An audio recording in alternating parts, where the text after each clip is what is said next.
Muito bem, a gente vai falar agora sobre saúde da mulher. Estamos no mês de outubro, né, o conhecido Outubro Rosa, em que se fala muito sobre a prevenção ao câncer de mama, mas também, ao longo dos últimos anos, esse mês foi ganhando novos contornos e hoje o foco está na saúde da mulher como um todo, as medidas preventivas, o que a gente pode fazer no nosso dia a dia para melhorar a nossa saúde. Para isso, nós já estamos aqui no estúdio com o mastologista Daniel Butros. Bom dia, doutor, seja bem-vindo mais uma vez aqui ao Jornal da Manhã. Muito obrigado, bom dia. Doutor Daniel, nós estamos aí novamente, né, nessa jornada do Outubro Rosa, que para você é um mês de muitas atividades, intensa programação, incluindo mais uma peregrinação, mais uma caminhada até Aparecida. Perfeito. Só que dessa vez foi diferente, né? Então, gostaria que o senhor contasse um pouquinho para os nossos ouvintes, para os nossos internautas, como é que foi a experiência dessa vez. Bom, posso falar sobre o Outubro Rosa rapidinho, só para poder chegar na peregrinação? Há quantos anos eu venho aqui? Há muitos anos. Há muitos anos. Há muitos anos, né? E eu fui adquirindo sensibilidade suficiente para entender o que as pessoas querem ouvir de Outubro Rosa. E elas não querem mais ficar assustadas. Em mês nenhum, na verdade, a gente não quer mais ficar assustado nunca. O que a gente quer é, confortavelmente, ouvir coisas boas e aprender nesse contexto de carinho e boa comunicação. Há 6 anos eu faço, daí um paralelo, há 6 anos eu peregrino, já falei aqui com isso, o Guto é meu irmão peregrino, puxador do terço, o Guto é puxador oficial do terço do nosso grupo. O Guto Magalhães, nosso diretor aqui. Ele que puxa o terço. E agora ele vai ter que mudar, porque agora ele tem que começar a cantar. Nós estamos instruindo. E faz muito bem para mim, faz muito bem para o Guto, faz muito bem para os nossos irmãos peregrinos. E se faz muito bem para mim, se faz muito bem para o Guto, tem que fazer bem para as minhas pacientes tratadas de câncer de mama. E assim foi, Caminhos de Cura, um nome criado brilhantemente pelo Léo Raposo, que é dono do projeto junto comigo, demonstrando que um dos caminhos do câncer de mama, um dos caminhos das doenças, um dos caminhos da vida que nos cura é a peregrinação, é a espiritualidade, a fé, a atividade física intensa, o convívio com a natureza, o convívio em grupo de pessoas que se gostam, a motivação. Então, Caminhos de Cura, ele é um compilado de muitos pilares importantes, que conspiram para uma das curas mais importantes que a gente pode ter, que é a cura da nossa alma. E é isso, esse foi o caminho de cura. Que deve ser sempre o objetivo mais importante aí, né? Com certeza, né? A gente tem que buscar esse equilíbrio emocional, a fé, não importa a religião, né, doutora? Cada um tem a sua religião, tem a sua religiosidade. O importante é você estar alicerçado, ter alguma base, principalmente nos momentos mais difíceis. Nesse caminho, eu já fiz várias pessoas, com pessoas que são evangélicas, pessoas de outras religiões. Nós não estamos indo fazer um caminho católico, não é por um acaso chega na Basílica de Nossa Senhora Aparecida, porque é a rota de peregrinação mais segura e mais famosa do Brasil nesse momento. Eu sou católico, para mim faz muito bem, só que para as minhas pacientes evangélicas também faz muito bem. Você sabe, posso contar a história de um minutinho? Por favor. Um dos presentes mais especiais que eu tenho na minha vida é uma Nossa Senhora Aparecida, só que ela tem um quê de especial. Uma paciente minha tratada de câncer de mama, evangélica, foi até a Basílica de Nossa Senhora Aparecida, comprou uma imagem de Nossa Senhora para mim, benzeu na missa, comprou um óleo ungido, um terço e veio e entregou. Doutor, eu fui até lá comprar para você, porque eu sei o quanto é importante para você esse presente. Você tem noção do preço que tem isso? Como é que é para uma evangélica, né? Fazer todo esse roteiro. E ela passou por cima daquilo que ela crê para poder me trazer um conforto. Esses são os caminhos que a gente vai trilhando na vida. Eu vi alguns vídeos das mulheres falando a respeito dessa experiência, né, da questão da superação, e elas muito fortalecidas pela caminhada, né? Então, uma mulher, né, que passou por toda essa questão do tratamento contra o câncer de mama, e quando ela chega numa peregrinação como essa, ela está muito fortalecida. Né? Ela está muito fortalecida. Quando ela termina essa peregrinação, ela está muito mais fortalecida. O que a gente só não pode esquecer é que essas mulheres que trataram de câncer de mama, a gente pode entender que elas têm grandes problemas e talvez não tenha. Talvez o problema que nós temos seja maior. Olhar a dor do outro, entender que aquela dor é a maior, é a gente deixar de olhar para si. Porque a pior dor que existe é a sua. E eu falei isso no primeiro dia da peregrinação. Não encarem que as dores de vocês são as piores, porque vocês não conhecem a minha. Então nós estamos aqui juntos, cada um dentro da sua própria peregrinação, da sua própria jornada, para curar dores próprias. Consegue. Esse posicionamento em relação à saúde, a busca, né, pela saúde, esse posicionamento mais amplo, que envolve também o emocional, a religião, a senhora acredita que é isso que acabou levando a esse sucesso? O seu perfil nas redes sociais, ele cresce dia a dia, lá 500 mil de seguidores, e nos depoimentos as pessoas relatando mudanças de vida devido aos seus vídeos, às suas orientações. Como é que o senhor convive com isso no dia a dia? Assim? Como é que é essa emoção, esse retorno das pessoas que te seguem e reconhecem a importância da sua orientação? Carla, de uma maneira bem humilde, eu sempre tive esse retorno, desde o início da minha vida. Sempre tive a boa convivência genuína com as pessoas que convivem comigo, os meus amigos e principalmente pessoas simples. Eu sempre gostei mais da funcionária da limpeza da escola do que do diretor da escola. Isso é próprio meu. Então eu sempre tive esse retorno. E um dia comecei a falar sobre isso e as pessoas começaram a se tocar que isso, talvez elas pensem também, só que nunca tinham ouvido. Todo mundo tem um sentimento dentro de si, só que às vezes a gente precisa desbravar. Hoje, de fato, aumentando um tanto quanto esse número de pessoas que concordam, que gostam do que eu falo, e eu estou nesse caminho e desse eu não saio mais. Eu vou adiante porque eu falo que com o bisturi eu curo uma mulher por vez, mas com a minha voz eu curo milhares. Essa frase é adaptada de uma frase do professor José Aristodemo Pinotti. Quando ele entrou para a política, ele falou: com o bisturi eu curo uma mulher por vez, mas com a minha caneta eu curo milhares. Como eu não tenho ambições políticas, mas gosto muito da comunicação, eu falo que vou continuar operando uma mulher por vez, mas cada vez mais quero atingir milhares de pessoas. E muitas vezes você consegue chegar àquela mulher que não dispõe de uma rede de saúde, às vezes ela está vivendo num lugar distante, ela não dispõe dos meios para se cuidar. Então, essa orientação ela chega em locais também onde isso faz muita falta, não é? É muito importante você falar com quem não é ouvido ou para quem não tem quem converse com ela, né? Só que vai muito mais do que rede social. Vou te contar uma novidade importante, já falei aqui nesse programa com a Aline, com a Mônica. Nós temos o projeto Flor Azul, que é o projeto Rio Clarense de mudança de estilo de vida em mulheres tratadas de câncer de mama. Mais de 100 mulheres tratadas, já tem um certo conhecimento no Brasil, as pessoas gostam desse projeto. Agora a gente tem um aplicativo, estamos entrando em Manaus, em áreas remotas. Então não é a preocupação de quem quer engajamento dentro do Instagram, não deve ser só consigo, com o aumento de seguidores. Você precisa ter uma responsabilidade em levar boa comunicação e bons projetos. Então eu não só hoje levo dentro das minhas redes sociais, mas estamos levando eu, Juliano Esperança, Graziela Ravassi e toda a equipe, com um aplicativo de mudança de estilo de vida gratuito e científico para mulheres do estado do Amazonas.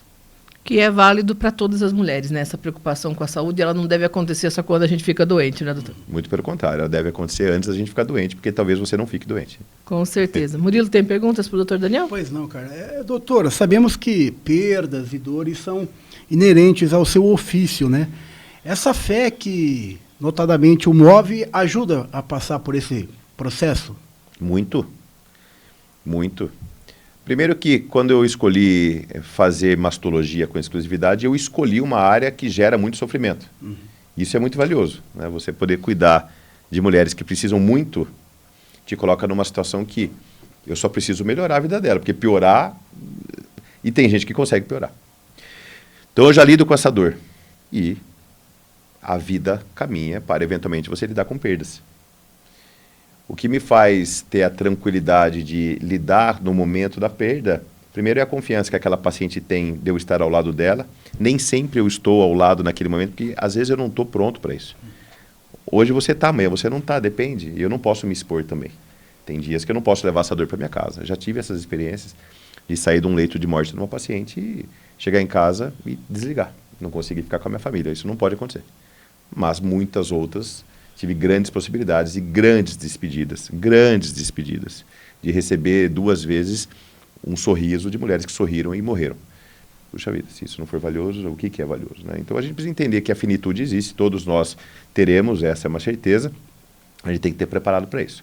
O que a gente precisa é viver bem para morrer bem. Porque não adianta a gente viver mal para um dia a morte chegar. Tem uma música do Raul Seixas que fala, né, Ouro de Tolo, uma música brilhante, né, que ele fala que que ele não quer ser uma pessoa dentro de um apartamento com a boca escancarada, cheia de dentes, esperando a morte chegar. O que ele quer é viver a vida e um dia a morte vai chegar. Então é melhor que a gente não esteja nesse ambiente ruim. Quando ela chegar, que a gente tenha certeza que a gente aproveitou o máximo possível de tudo isso. Não tenha dúvida. E olha, posso falar uma coisa? Ela pode ser hoje. Então a gente tem que ser feliz hoje. Com certeza. Doutor, em termos de assistência a essa mulher, a gente ouve muito falar numa expressão da mulher que está exausta, não é? Principalmente as mães. Dentro desse cenário, como é que a mulher pode agir para poder arrumar um tempo para se cuidar, para fazer uma atividade física? A gente sabe que muitas vezes não existe uma rede de apoio, né? Para que ela possa deixar os filhos. Como encaixar dentro dessas dificuldades todas um horáriozinho para se cuidar? Carla, você sabe, eu posso fazer uma observação? Eu já falei que faz quase 10 anos que eu venho aqui, né? E a impressão que eu tenho é que as nossas conversas estão cada vez muito mais interessantes do ponto de vista de prevenção. Porque, veja bem, a gente está aqui, eu nem falei de mamografia. É verdade. Só que falar de mamografia é importante, só que falar de fadiga é muito importante. O que você está me dizendo é sobre algo muito comum, principalmente entre mulheres, principalmente entre mães, chamada fadiga crônica. A fadiga é um problema de saúde pública. Milhares e milhares de pessoas que estão nos assistindo e nos ouvindo sabem que diariamente você abre o seu WhatsApp para mandar uma mensagem. Quando você chega na mensagem, você não lembra mais o que você ia escrever. Isso chama-se falência mental, fadiga. Isso precisa ser controlado, porque ela leva a uma porção de questões de saúde. O que faz você ter uma diminuição da fadiga? Primeiro, os 6 pilares da medicina do estilo de vida. Não tem como. A medicina do estilo de vida, você precisa conectar 6 pilares para evitar um monte de coisa, entre elas câncer de mama. Então, a fadiga crônica nada mais é do que a repercussão de uma noite mal dormida, de uma alimentação mal realizada, do sedentarismo, do excesso de álcool e tabaco e de conviver em ambientes tóxicos com pessoas tóxicas. Esse é o resumo mais claro que eu posso fazer. Como eu controlo a fadiga? O contrário, fazendo uma atividade física, dormindo bem, comendo bem. De qualquer maneira, existem escapes. Existem questões que você faz emergenciais, que são sessões de respiração e concentração chamadas mindfulness. Que são, olha, hoje o Spotify tem vários, demora 2, 3 minutos cada sessão, são espetaculares, tem mais longas também, onde a mulher ou qualquer pessoa durante o dia consegue, com exercícios respiratórios de concentração, aliviar de tal maneira que parece que 2 minutos depois você acordou renovado. Sessões de mindfulness realizadas 2, 3 vezes por dia, todo dia, melhorem muito a sua qualidade de vida e a sua performance, ou seja, trata a fadiga. É aquele momento de se reconectar, né? Você para, pensa, porque muitas vezes no meio da rotina, da correria, a gente faz as coisas automaticamente. Você sabe o que você falou, né? Principalmente mulheres mães. Eu encontro muito isso dentro de mulheres que fazem um diagnóstico de câncer de mama. Doutor, eu preciso ver os meus filhos crescerem. Eu preciso estar ao lado dos meus filhos quando eles forem casar. Eu olho para elas naquele momento e falo assim: Dona Maria, a pessoa mais importante na sua vida não é o seu filho, é você. As mães se doam tão completamente aos filhos que esquecem de si. Quando você esquece de si, você entra nesse quadro tóxico que a gente sabe de cansaço, que às vezes você não consegue nem ser a melhor mãe possível para aquele filho. E o filho percebe, porque às vezes você não é nem a melhor pessoa para você, que você merece. A gente precisa colocar, sim, as nossas ideias muito em pilares corretos para entender. Primeiro você cuida de você, depois você cuida dos seus filhos, depois você cuida do seu marido. O marido é sempre o último, né, coitado? Eu sei, eu me entendo, eu passo por isso. O marido é o que sobra. Muito bem, nós estamos conversando com o médico Daniel Butos, mastologista, sobre o Outubro Rosa. Voltando àquelas orientações, não é, de saúde que servem para prevenir todas as doenças, né? Como o senhor comentou, hoje a gente não fala mais somente no câncer de mama ao longo do Outubro Rosa. As mulheres estão comparecendo aos postos para fazer os exames. Hoje existem exames preventivos disponíveis na rede pública? Rio Claro, sim. Rio Claro tem exames preventivos, mamografia. Vou falar de câncer de mama. Fila 0 para mamografia. Só que encontramos um problema. As mesmas mulheres fazem mamografia. Então existe um grupo de mulheres que não busca mamografia. Ou por falta de conhecimento, ou por falta de tempo, ou por falta de coragem. Acabei de assumir o serviço do Acolhe, aqui em Rio Claro, que é um ambulatório da saúde da mulher, pelo governo municipal. Vou continuar. E dentro dessas minhas ações, eu não quero só focar no ambulatório, eu quero focar na rede básica, com um funcionário que é fundamental na saúde pública do Brasil, chamado agente de saúde. O que nós queremos é que agentes de saúde, que conhecem bem os bairros, adentrem as casas e esclareçam e examinem essas mulheres para entender quem são as que não fazem por quê. E, ao mesmo tempo, fazer diagnóstico de tumores que são palpáveis. Infelizmente, no Brasil, inclusive em Rio Claro, nós temos 3 tipos de câncer de mama. Tumores iniciais, assintomáticos, tumores palpáveis e tumores visíveis. Muitas brasileiras têm tumores visíveis na mama, que não buscam acesso por esses motivos que eu já falei, ou por medo do diagnóstico ou por desconhecimento da causa. O papel chama-se agente municipal de saúde. A gente precisa resolver o problema dentro do bairro, dentro da casa das pessoas. O médico não entra lá, porque ele não tem nem conhecimento para isso. A agente municipal de saúde tem um papel fundamental na saúde pública do Brasil. Elas que vão lá resgatar, encontrar essas mulheres e trazê-las para essa prevenção, né? Perfeitamente, é isso. Agora, Qual é o elo da saúde com o munícipe? É a agente municipal de saúde, Programa Saúde da Família. Ela é muito importante. No caso do câncer de mama, seria mamografia, mas existem aqueles exames que a gente deve fazer todos os anos, né, doutor? Fazer um hemograma, ver como é que está a situação geral. Depende, Carla. É assim, a gente precisa cuidar daquilo que é protocolar, né? Então, existe uma síndrome chamada síndrome metabólica, que aumenta risco para infarto agudo do miocárdio, acidente vascular cerebral. Então, o que ela inclui? Obesidade central, então, fita métrica na cintura. Mulheres acima de 88 está alterado, homens acima de 102. Pressão arterial, 140/90 já está alterado. E 3 exames de sangue, glicemia, triglicérides, HDL. Muito mais do que isso, talvez não precise. O que acontece... É o básico ali, né? O que acontece é que a maioria dos brasileiros que adoram fazer exame, eles querem fazer o exame para constatar que aquilo que eles não estão fazendo não terá repercussão. Olha, eu vou fazer o exame para provar que o meu sedentarismo, a minha obesidade, a minha alimentação e o fato de ser workaholic não vai ter alteração do exame. Talvez não tenha, o que não quer dizer que você não vai ter um desfecho não vai ter. Então a gente precisa cuidar... Não é uma garantia também. O exame nada mais é do que a comprovação daquilo que você faz. Só que nem sempre ele vai demonstrar. A gente precisa fazer o trabalho dentro de casa, não no laboratório. Além dessa questão da mamografia, o autoexame, ele ainda vale a pena, deve ser feito todo mês? Como é que funciona? Muito, muito. O autoexame é uma estratégia necessária em países pobres como o nosso. Como eu falei há pouco tempo. O Brasil tem 3 tipos de tumores. Tumores assintomáticos pequenos, abaixo de 2 centímetros. Tumores palpáveis, entre 2 e 5 centímetros. E tumores visíveis, que abaulam ou chegam a ulcerar a mama. A mamografia serve para a primeira parte. O que é palpável e visível, você vai ter que fazer diagnóstico no autoexame. Então, a mulher deve se examinar todo mês, não tem como. É algo fundamental, tanto para autoconhecimento corporal, quanto para diagnóstico de áreas palpáveis.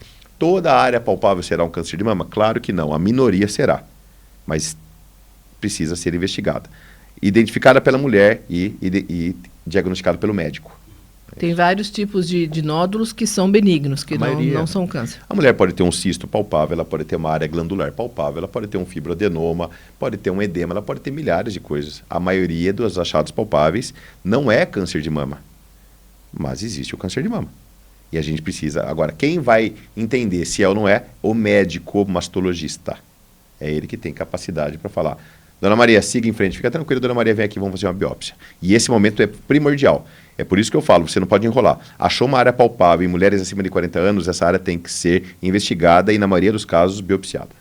Essa mulher que está em casa e percebeu uma alteração na mama, percebeu um nódulo e está naquela condição que o senhor falou, doutor, que são aquelas pacientes que às vezes têm medo, não querem enfrentar a situação. É importantíssimo que ela busque o atendimento o mais rápido possível, né? Fundamental. Então, a mulher que está em casa, nos escutando nesse momento ou nos vendo, não fique com medo. Se você tem uma área palpável na mama, fique tranquila. Como eu falei, a maioria dos casos não será câncer de mama, mas vamos elucidar. Por quê? Porque nem ela está dormindo direito. Ela sabe disso. Com certeza. Ela não está dormindo direito. Ela está esperando passar e às vezes não vai passar. Então tem um médico, vamos lá, vamos avaliar, vamos investigar com calma, com carinho, com boa comunicação, com bastante técnica, a gente consegue fazer o diagnóstico do que é o que não é. Se for câncer de mama, ok, vamos tratar com grandes chances de cura, porque hoje a mastologia está caminhando para chances de cura imensas, com chance de caminhos de cura, de felicidade, de uma nova vida. E se não for câncer de mama, perfeito, vamos seguir a vida. já com a tranquilidade garantida. Murilo, uma última pergunta para a gente encerrar? Pois não, doutora, eu gostaria que o senhor falasse um pouquinho do estilo de vida, né?